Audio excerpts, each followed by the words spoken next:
ថ្ងៃនេះនាងខ្ញុំនឹងមកនិយាយអំពីអគារដែលមានកម្ពស់ខ្ពស់ជាងគេពីម្ដងអគារដែលមានកម្ពស់ខ្ពស់ជាងគេមានឈ្មោះថា Burj Khalifa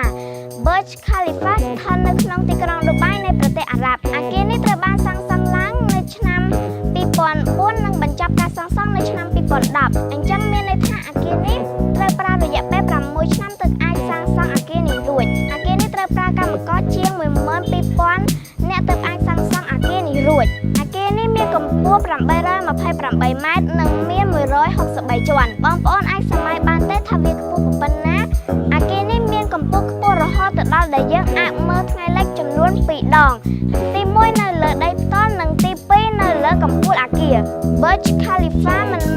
ត្រឹមតែជាអគារដែលខ្ពស់ជាងគេនៅលើពិភពលោកប៉ុណ្ណោះទេថែមទាំងជាអគារដែលមានភាពស្រស់ស្អាតទៀតផងដែលយកតាមរចនាបថម្យ៉ាងដែលជាផ្កានៅលើវាលខ្សាច់និងរចនាបថស្ថាបត្យកម្មអ៊ីស្លាមនៅពេលយប់យើងអាចមើលឃើញពន្លឺដែលចេញមកពីកញ្ចក់រាប់ពាន់ផ្ទាំងបូករួមជាមួយនឹងភ្លើង LED ផងដែរនៅក្នុងអគារ Burj Khalifa មានផ្ទះមានខុនដូនិងមានការិយាល័យផងដែរ Burj Khalifa មិនត្រឹមតែជាអគារប៉ុណ្ណោះទេប៉ុន្តែវាគឺជានិមិត្តរូបនៃក្តីសុបិនមហិច្ឆតា